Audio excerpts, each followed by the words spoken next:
Hello students, welcome to Magnet Brains Hindi medium. मैं लाली वर्मा सभी 12वीं कक्षा के विद्यार्थियों का बहुत बहुत स्वागत करती हूँ। डियर स्टूडेंट्स, मैग्नेट ब्रेन्स है आपके लिए जो कक्षा 7वीं से 12वीं तक की online school education 100% free provide करता है और साथ ही साथ सभी प्रकार की प्रतियोगी परीक्षाओं के वीडियोस भी आप देख सकते हैं एकदम फ्री। इतना ही नहीं, अब आ गई है मैग्नेट ब्रेन्स की बुक्स, यस, जिनमें है एमसीक्यूज, सैंपल पेपर्स और साथ ही साथ previous year question papers with solutions. धमाल मचा देंगे, हर एक परीक्षा की चाबी है। सफल होने के लिए आपके पास खजाना है, तो जाइए, डिस्क्रिप्शन में लिंक दी है और उनको देखिए। चलते हैं अब इस वीडियो की तरफ। हमने अपनी अभिव्यक्ति और माध्यम के पार्ट 7 पूरे कर लिए हैं, पार्ट 8 शुरू कर दिया है। नाम है कैसे लिखें कहानी। इसका सार भी आपने समझ लिया है, किस तरह से लिखें कहानी, कहानी के आवश्यक तत्व कौन से हैं, मेन जो कथानक है वो क्या होता है, पात्रों की क्या भूमिका रहती, कितने अंग होते हैं, सब कुछ हमने जान लिया। कोई बताएगा कहानी के कितने अंग होते हैं? ओके, मत बताओ अभी, क्योंकि यही तो हम करेंगे। क्योंकि इस वीडियो में हम करने वाले हैं मल्टीपल चॉइस क्वेश्चंस या वस्तुनिष्ठ प्रश्न, जिनमें प्रश्न रहता है एक, विकल्प रहते हैं 4। अब जिम्मेदारी है आपकी, उत्तर देंगे आप। चलते हैं पहले प्रश्न की तरफ। पहला प्रश्न, कहानी हमारे जीवन का अंग है। क, अविभाज्य, ख, अनावश्यक, ग, व्यर्थ, घ, बेकार। कैसी है कहानी? अविभाज्य अंग है। वाओ, क्योंकि कहानी को हम अपने जीवन से अलग नहीं कर सकते। जितना पुराना मनुष्य का इतिहास है उतना ही पुराना कहानी का इतिहास है। दूसरा, प्रत्येक व्यक्ति अपने अनुभवों को क्या करना चाहता है? हर एक व्यक्ति अपने अनुभवों के साथ क्या करना चाहता है? क, अपने तक सीमित रखना चाहता है। ख, किसी को ना बताना चाहता है। ग, केवल बेटों को बताना चाहता है। या फिर घ, बांटना चाहता है। बोलो। प्रत्येक व्यक्ति अपने अनुभवों को बांटना चाहता है, यस। अगला प्रश्न है, कहानी मानव मन की किन वृत्तियों को शांत करती है? कहानी जो ऐसी कौन सी मानव की वृत्तियां हैं जिनको वो शांत करती है? का है भूख और ईर्ष्या को। खा है जिज्ञासा, उत्सुकता एवं कौतूहल, कौतूहल मीन्स एक्साइटमेंट को। गा है जिज्ञासा और करुणा को। या फिर घा, उत्सुकता और ईर्ष्या को। ईर्ष्या मीन्स जलन। तो कहानी मानव मन की किन प्रवृत्तियों को, किन वृत्तियों को शांत करती है? कौन सी वृत्तियों को शांत करती है? भूख और ईर्ष्या को? भूख तो नहीं, तो इसका नहीं है। जिज्ञासा, उत्सुकता, कौतूहल, जिज्ञासा, करुणा, उत्सुकता या ईर्ष्या? तो दूसरा वाला सही होना चाहिए। जिज्ञासा, उत्सुकता और कौतूहल को शांत करती है कहानी। अगला प्रश्न है, भारत में किस ग्रंथ की कहानियां लोकप्रिय हैं? किस ग्रंथ की कहानियां लोकप्रिय हुई? का, कादंबरी, खा, कथा सरित सागर, गा, हितोपदेश या घा, पंचतंत्र की कहानियां। सबसे अधिक जो लोकप्रिय कहानी है वो कौन सी है? किसकी कहानियां हैं? यस, पंचतंत्र की कहानियां। आप बताइए, कहानी किसका अंग है? कहानी के क्या अंग है ये नहीं पूछा है, कहानी किसका अंग है ये प्रश्न है। का, जीवन का, खा, शिक्षा का, ग, मानव स्वभाव का या फिर घ, धर्म का।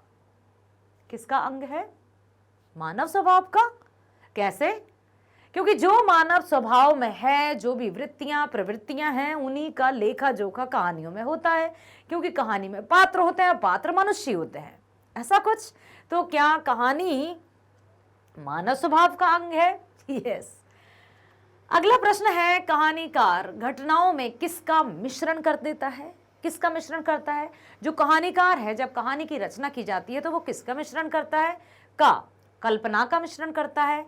खा, हास्य का मिश्रण करता है। गा, व्यंग का मिश्रण करता है या फिर घा, यथार्थ का मिश्रण करता है। कल्पना का, हास्य का, व्यंग्य का या यथार्थ का? तो इसका उत्तर होगा कल्पना का। क्योंकि कहानीकार जब घटनाओं में कल्पना का मिश्रण करता है तो कहानी में चार चांद लग जाते हैं और कहानी अत्यधिक मतलब प्रभावी हो जाती है, जिससे लोगों की या व्यक्ति की या मनुष्य की जो उत्सुकता है वो शांत हो जाती है। अगला प्रश्न है, किस कहानी की परंपरा प्राचीन काल से चली आ रही है? प्राचीन काल से कौन सी कहानी की परंपरा चली आ रही है? का लिखित कहानी की, खा मौखिक कहानी की, गा ऐतिहासिक कहानी की, या फिर घा धार्मिक कहानी की? किस कहानी की परंपरा चली आ रही है? लिखित कहानी, मौखिक कहानी, ऐतिहासिक कहानी, या पौराणिक या धार्मिक कहानी? मौखिक कहानी। कैसे पता चला मौखिक कहानी की? क्योंकि इसी के माध्यम से धर्म का प्रचार प्रसार किया जाता था। धर्म का प्रचार प्रसार मौखिक कहानी के माध्यम से किया जाता था। ठीक है, क्या किया जाता था? धर्म का प्रचार या प्रसार। ठीक है। दूसरा, कहानी के माध्यम से ही शिक्षा प्रदान की जाती थी, क्योंकि भाषा की शिक्षा, छोटे छोटे बच्चों को कहानियां बड़ी प्रिय होती हैं, तो विद्यालय शिक्षा में भी कहानी को शामिल किया गया। तो किस कहानी की परंपरा प्राचीन काल से चली आ रही है? मौखिक कहानी। भाई हमने तो यही सोचा है, यही समझा है, अब देखते हैं आंसर क्या कहता है। आंसर भी यही कहेगा। अब हम चलते हैं अगले प्रश्न पर। पंचतंत्र में किस प्रकार की कहानियां लिखी गई हैं? पंचतंत्र की कहानी, पंचतंत्र की कहानी बहुत सुनते आ रहे हैं। आखिर उनमें किस प्रकार की कहानियां लिखी गई हैं? का ऐतिहासिक कहानियां, खा धार्मिक कहानियां, गा शिक्षाप्रद कहानियां, या फिर घा मनोरंजन प्रधान कहानियां? बताइए, पंचतंत्र की जो कहानियां रहती हैं वो किस तरह की कहानियां रहती हैं? यदि आपने पंचतंत्र की कहानियां सुनी हैं, पढ़ी हैं, लाइब्रेरी में कहीं छोटी छोटी किताबें सी रखी रहती हैं पंचतंत्र की कहानियां, तो कुछ पता चला, कुछ आपको याद आया कि पंचतंत्र की कहानियों में किस प्रकार की कहानियां रहती हैं? शिक्षाप्रद कहानियां। यस, शिक्षाप्रद कहानियां।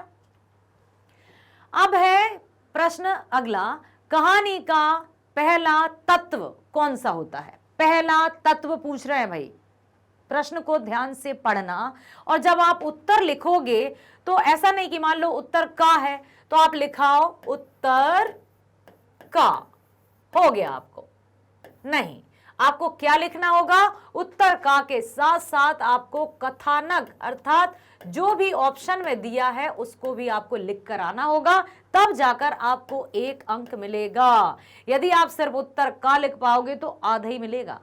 इसलिए जो भी विकल्प सही है उसमें क्या वाक्य लिखा है, क्या शब्द लिखा है, उसको भी आपको लिख कर आना है।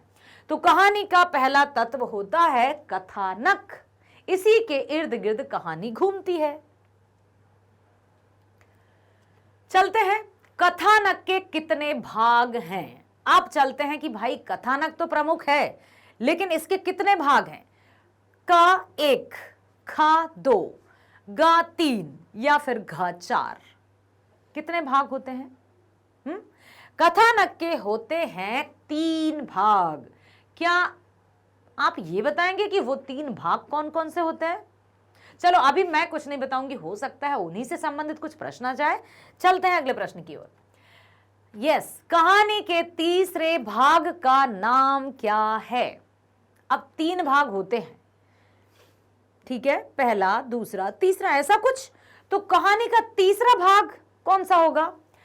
का आरंभ, आरंभ तीसरा भाग, का खा मध्य, गा द्वंद्व, या फिर घा अंत?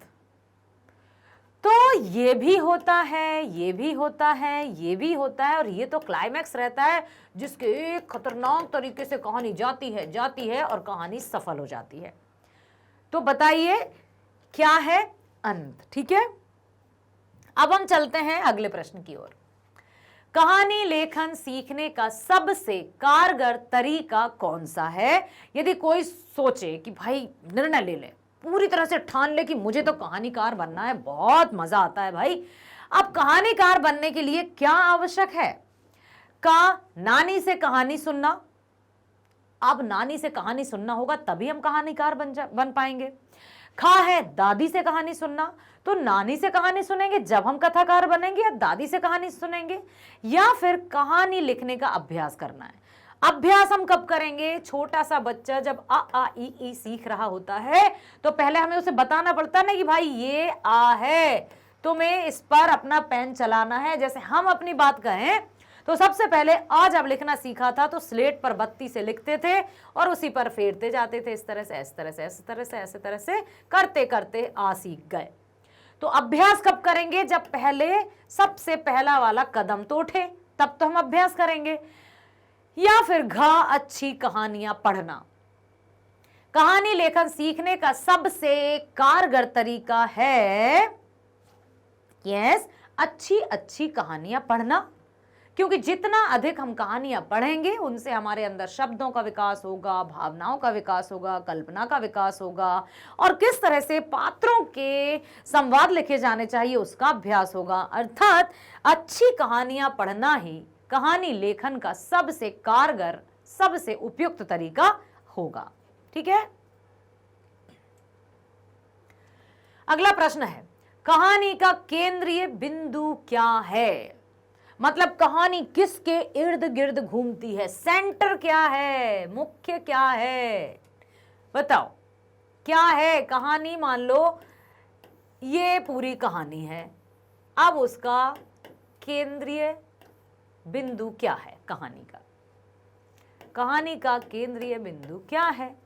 ऑप्शंस दिए हैं, क कथानक, ख देशकाल, ग पात्रों का चरित्र चित्रण या घ संवाद। तो केंद्रीय बिंदु होगा कथानक, क्योंकि कथानक के आसपास ही सब पूरी कहानी उसी पर आधारित होती है और कहानी की रचना बड़े रोचक अंदाज में हो जाती है, जो लोकप्रिय भी हो ही जाती है। कथानक, ठीक है, याद रखना। समझ में आया? Very good.